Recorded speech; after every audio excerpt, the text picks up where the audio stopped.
Spade Detective Agency.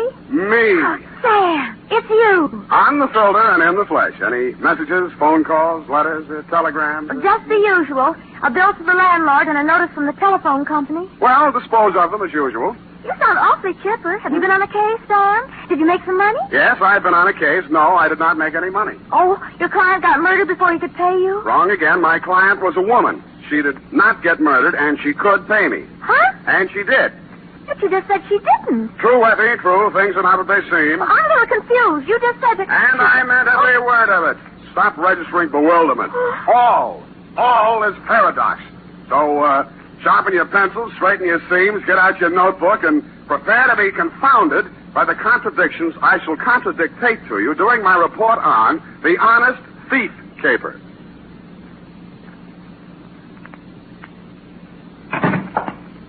I'm not looking over for the clover. Oh. Look alert, girl. We've many things to do. Up. Yes. You say the strangest things on the phone. Don't I? I don't believe I quite understood what it was all about. A natural misunderstanding. I didn't understand it myself. Date? To... Sergeant Frank Nilgus, robbery detail, San Francisco Police. From Samuel Spade, license on 127. You're fast today. Subject, Ben Comiskey. Who? Ben Comiskey. Comiski. Sam! I went to Albert High School with a boy named Ben Comiskey. Is he the same one? Very likely, yeah. Oh, Sam, tell me, did he turn out bad? Is he good? Did he get married? Down, Effie. Sam, I knew this boy. I want to know. This is one mystery you're not going to solve by reading the last chapter first. Dear Frank, it was one of those days. The sky was black and it looked like rain, but when I put on my trench coat, the sun came out. At breakfast, it looked like I'd ordered fried eggs, and I wound up with pancakes. Also, I discovered I was wearing one blue sock and one black one. After that, I gave a cab driver a 5 instead of a 1 and let him ride off with a change. And there was one other thing. Sam, bank just called. You're overdrawn. They're nuts, Ev. I made a deposit 2 days ago. I checked, Sam. You didn't. You're nuts, too. I made out the slip myself and... Oh. Give me, Sam. I'll take it right down. Yeah, better do that, Angel. Yes. Excuse me. Oh. Can I help you, miss? Is this Mr. Spade? Come right in, miss. Sit down. Miss Perrine, you may go and do that. Instruct them that if such a mistake occurs again, I shall take my account elsewhere. Yes, sir. Now, please sit down, Miss... My name's Louise Miller, Mr. Spade. I want to hire you. How much will it cost? Well, now, Miss Miller, let's talk about it a little I first. haven't much time, Mr. Spade. I have to be at the office in a half an hour, and I have to cross town. You see, Well, Mama thinks I should forget all about him, but I can't, and Well, here, I've got $95. Will you please do something? Just something. Come on, now, come on. I'm sorry. That's all right. Now, who is he? What's he done? And why does Mama want you to forget him? Ben Comiskey. We were going to be married pretty soon. We even picked out our furniture. No. It's all right now. Go on. What's he done? They say he held up a store 2 nights ago. They picked him up on the street today. He's in jail. Mm-hmm. Well, if he's innocent, I'm sure they'll find that out. He won't even see me, Mr. Spade. He won't see anyone. Ben's good and kind and sweet, and I love him, and I want to marry him, and I want you to find out why, what it's all about. Look, Miss Miller, I think you should be in the office of a good lawyer. I'm sure He doesn't want a lawyer. He won't even see the public defender. He doesn't want anything. Oh, please, Mr. Spade, I just want to die if Ben went to prison. I just want to die.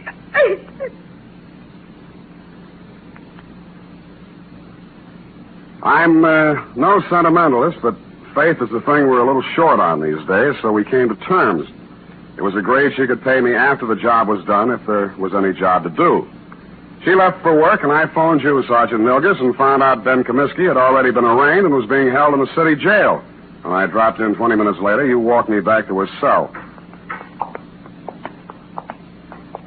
What's it all about, Sam? Don't know. Just looking into it. He won't tell you anything. No? Kept his trap shut all the time he's been here. As far as we've been able to find out, no previous record, no background. Well, maybe it isn't so bad for him at that, huh? First degree, Sam. Liquor store proprietor, a man named Potter over on Army Street, identified him in the morning lineup. Just like that. Picked him out of a dozen guys we hauled in. Then what? Yeah, we send a couple of the boys out to Comiskey's room and find all the dough in the dresser drawer, 900 clams. Now what? Take it easy, Comiskey. This is Sam Spade. He wants to talk to you. Ben Comiskey was tall, dark-complexioned, about 29 or 30 years old. His hair was black, straight, and closely cropped. His features were regular, not good, not bad. I've seen plenty of hold-up men and gun-toters in my day, and he wouldn't have been cast in the part in my movie. I didn't know what I expected to say to him or what I expected him to say to me, but I didn't expect what I got. What are you trying to do? Get out of here. I just got here, Ben. Well, you can just leave. Hasn't a citizen got any rights, even in jail? Well, they start to lose them when they use a gun to make a living. I don't want any lectures. I haven't got any to hand out. I'm a private detective. A friend of yours hired me. She thinks you're a pretty nice guy. Louise, huh? Why won't you see her? She's nuts. She ought to have a head felt. What's she worrying about anyway? I'd say she was worrying mostly about you. And I'd say it's the sick kind of worry that gets into a girl when she loves somebody. She shouldn't. She's nuts. You said that. Did you rob that store? The guy who runs it says I did. I suppose I did. Why? For laughs. The complaint says you make $65 a week in an architect's office. You can eat on that. Look, Spade, go back and tell her this. I didn't want furniture at $10 a month for the next 80 months. I didn't want a car the same way. I didn't want her working and me working and getting nothing but wrinkles. Tell her I got caught and to go and find a guy who can pay the way. Is that all? That's enough. You're charged with armed robbery in the first degree. That means not less than 5 years. I know it. Shut up about it. Why'd you turn down a lawyer? Hadn't you heard, Spade? They're holding up my indictment. I'm a prize pigeon. They think maybe I knocked over 10 or 12 other places in town. Did you? Sure, but don't worry about me. And tell Louise not to worry about me. I've got $1 million salted away, and I'm going to buy my way out through the DA's office. Okay. Have it your way, Ben.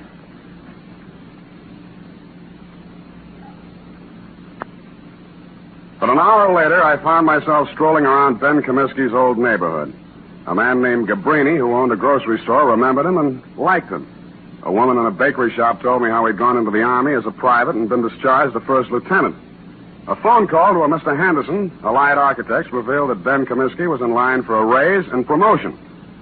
All in all, I was getting a composite picture that didn't look quite right.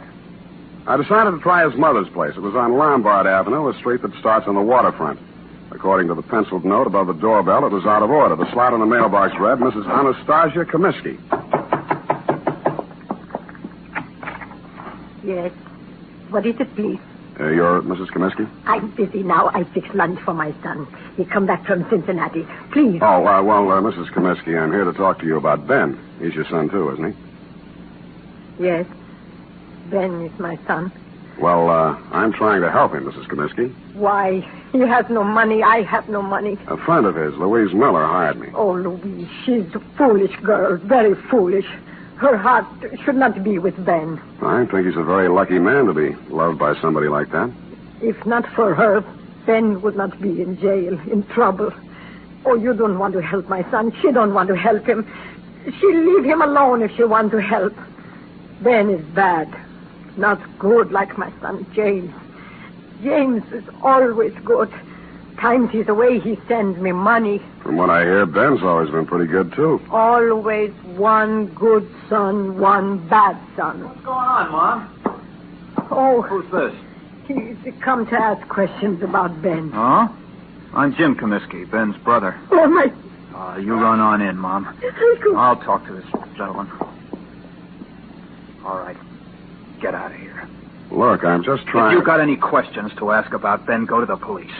They can give you all the answers. And stop bothering my mother. She's been through enough in the last 2 days. If I catch you around her again, I'll break you in half.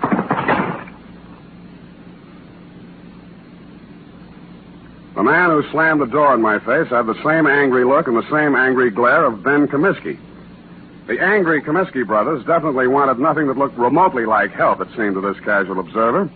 I went back to my office to wait for 6 o'clock. That's when I intended to call my client, report my opinions, and drop the case.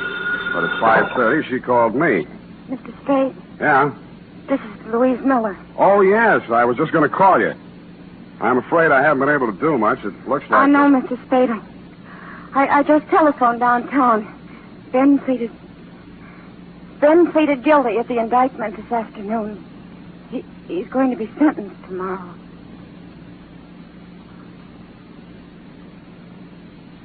And that, to all appearances, Sergeant Milgis, was the crop. But 2 hours later, and for the second time in one day, I found myself doing what I didn't think I'd be doing. Walking around a dull, gray, 2-story apartment house on Adams Place. My ex-client's address, to be exact. I was wondering what a lonely, distraught girl would be thinking the night before her boyfriend was shipped away to prison. I found out. I got a whiff of it as I walked down the hall. It was coming out from under her door. I had to use my shoulder. The room was acrid and stinging with gas fumes. And Louise Miller was stretched out on the floor in a 6-foot kitchen. When I picked her up and carried her out, I wasn't sure whether she was dead or not.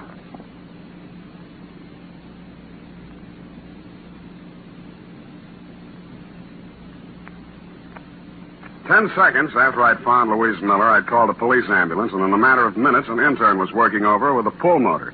Her breathing became regular, and her pulse picked up, but she was still unconscious. Lieutenant Kelsey of Homicide showed up and said it was obviously a suicide attempt, which is his kind of ingenious thinking. I thought not. If she were going to commit suicide, she wouldn't have called first to pull me off the caper. She'd have let an insignificant detail like that take care of itself. No, she was too strong to pity herself and too sure of what her intuition told her to believe even Ben Comiskey's confession. With that kind of faith, I owed it to her to poke around the ashes while they were still hot. I did, and turned up a live coal in a faded blue shirt and wrinkled brown pants. Bert Singleby by name and by vocation, manager of the Greystone Arms Apartments. What kind of a girl was she? Oh, nice, clean, sincere. The kind mothers always want their sons to marry. Boy, I wish I'd listened to mine. Yeah, did you know her boyfriend, Ben Comiskey? Oh, salt hors d'oeuvre. What? I can't understand him pulling a hold-up like that. But then, the war did strange things to Yes, I guess it did. Well, I almost stayed in Europe and married myself up to a French doll myself. Yeah, I bet. But Sandra, that's my wife. She'd have hunted me down in Tibet. It was easy to come home facing music. Yeah, well, about Louise, you know any reason why she might commit suicide? Frankly, no. I met her in the hallway tonight, and she said, Mr. Singleby, she said, Ben didn't do that hold-up because I'm pretty sure I know who did. Well, I figure she's just keeping up a front. But if she did really know that Ben didn't do it, she wouldn't have turned on the gas now, would she? No, she wouldn't. Did she tell you who she thought did it? No, that's all she said. She's a quiet girl. Not like my wife. Now, Sandra. Yeah, did you see or hear anything that might have been suspicious or unusual around her apartment tonight? Now, look, I don't want to go around breaking up any homes or spreading dirty gossip around. Unless it involves Sandra's relatives. Mr. Singleby, I promise you, sir, that I'll treat any information you give me confidentially as long as I can. All right. Now, listen. Sandra told me not to say anything because it's a lot easier to rent a suicide apartment than a murder apartment. You know that? Confidentially, I'm a humanitarian. But if you tell anybody I said this, I'll just lie about it. I'll never tell a soul. Well, we were out of butter, see, so I had to run down to the store. Well, when I passed the mailboxes outside, a guy is standing there. He asked me which apartment Louise Miller was in, and I said 12B. What did he look like? Oh, let's see now. 5'10", medium build, tan suit, dark shirt, sort of wide brim hat, kind of flashy. Mm-hmm. Wore 3 or 4 big rings, diamonds they looked like. 3 Yeah? or 4 big diamond rings on each hand. The Iceman. Why didn't you tell all this to the police? Bert? Bert, who are you talking to? Don't you dare say a word about that poor girl. That's why. That is why. Sandra always says, keep your mouth shut and you keep out of trouble. But me, I don't know. I just love... Bert, stop talking so much and close that door. Yes, Sandra, dear. I'm closing it.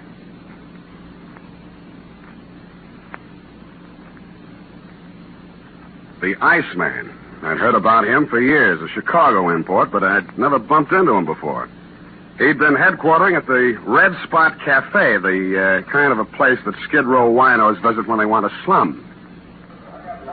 It was dark inside, but I strode manfully to the bar. Yeah? Something? The Iceman here? What do you want him for, huh? He's a friend of mine. You're a friend of whose? What are you giving me? You got bull written all over you from the top of your stupid head to the bottom of your flat feet. He had the tan suit, the flashy rings, the dark shirt, and the wide-brimmed hat. He stared at me with eyes that were icy and insolent. He rubbed the knuckles of one hand into the palm of the other as if he just ached for a chance to bruise them, which I was sure he did. 4 guys sauntered over to lean on the piano, and as ugly as they were, I knew it wasn't a barbershop quartet. 2 more left the bar and stood behind him, and a few others got up from nearby tables and joined the group. I should have brought my team, but I hadn't. You're a friend of mine, huh? Well, if it isn't Claude Bettering, the juvenile delinquent of 1940. Is that so? Now, you're a real brain. Who are you, Brainy? Sam Spade. Oh, now, ain't that a pretty name? You got something on your mind? I just wanted to talk with you about what you did to a girl named Louise Miller tonight. Never heard of her. Sounds cute, though. Girls are a lot easier to push around, aren't they, Claude? Call me Ice. Claude? Some guys are just as easy as some dames. Where have I been all night tonight, fellas? Here, Ice. You heard that, Spade? I've been here all night. Any of you guys ever hear of a Louise Miller? No. Sorry, nobody ever heard of her, see? Well, she has a lot of friends who have. The police, the people down at Mercy Hospital, and me. And none of us are going to forget her. Or what happened to her. And who did it. Got something you'd like to do right now, maybe? Yeah. But I'll pick my time. All right. Enough of this cheap chatter.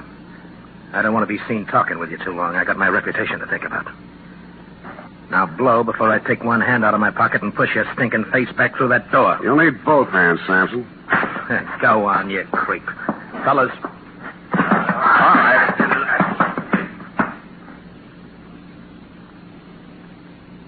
As I went rapidly through the door, Claude Bettering was standing, oily smile and all, polishing a couple of his oversized rings on his lapel. It was a picture I said I wouldn't forget, and I didn't.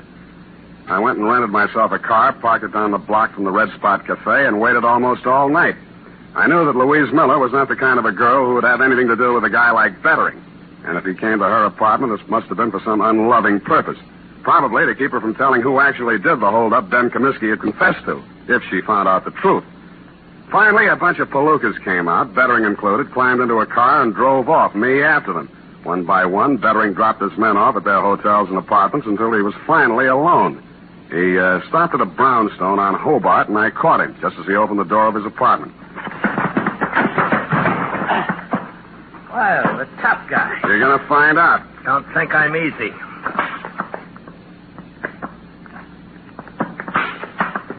And he wasn't easy. He was 3 inches shorter and 25 pounds lighter, and wherever he had picked up his reputation for toughness, he earned it. But I never enjoyed a fight in my life any more than that one. I batted him to his knees and then to the floor, and he still wouldn't give up.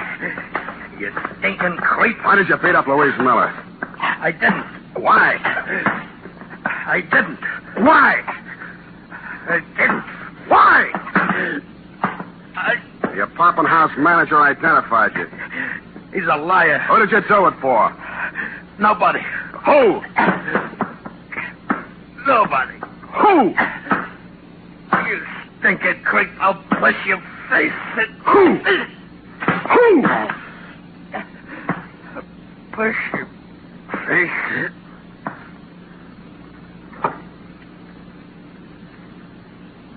He went out. Quite a guy, the Iceman.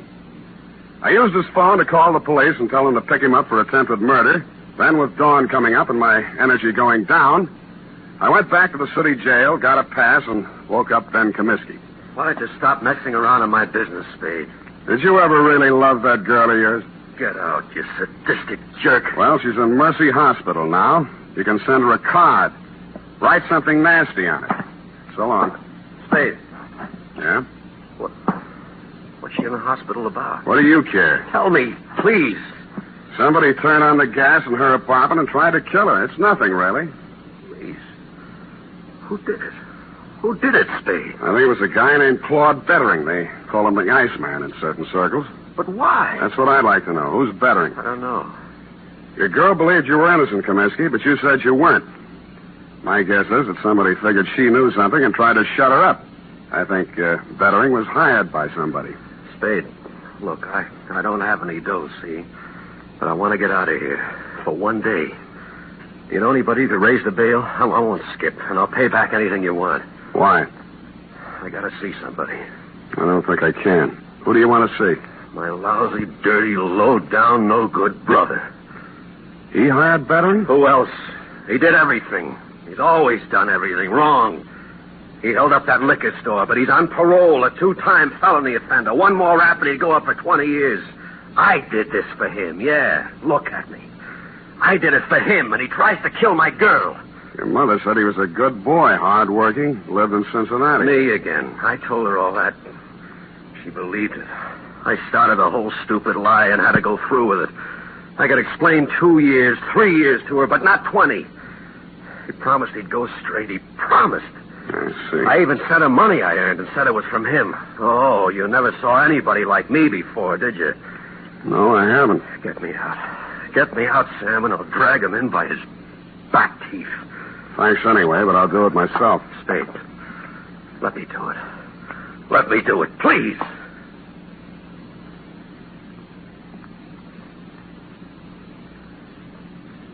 I drove over to Mrs. Comiskey's house and knocked on her door.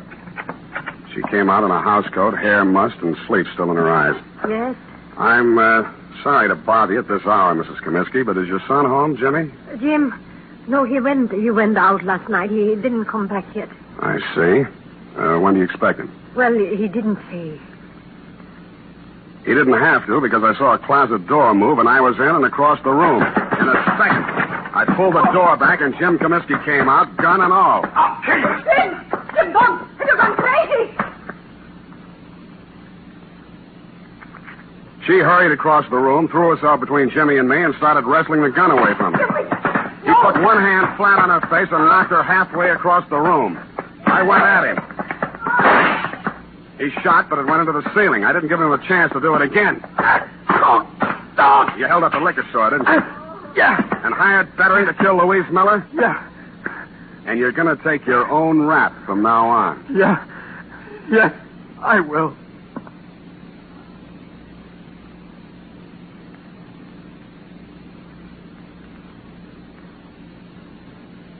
And he did.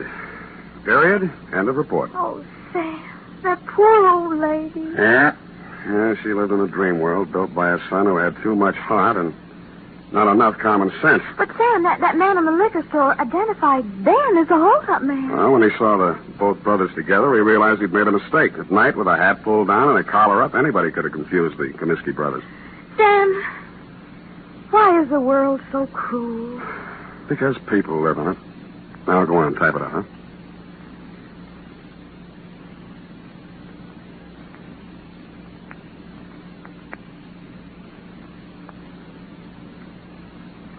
Well, here it is, Sam. And if you don't mind my saying so, it's a lesson to everybody. If you say so, Ed. Sam, I'm just infuriated. Now, don't go too far. Misplaced love, devotion, it just isn't right. Now, hand me the glass. Well, this kind of thing could be going on all over the world. The glass, If it weren't for people like you who step in and take things in hand. The glass! Oh!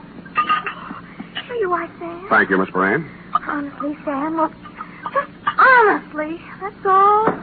Are you finished? Well, I have some sociological feelings, too. I'm just not an automat or secretary you turn on and off with... Come here. Come here. With each new case, I have feelings.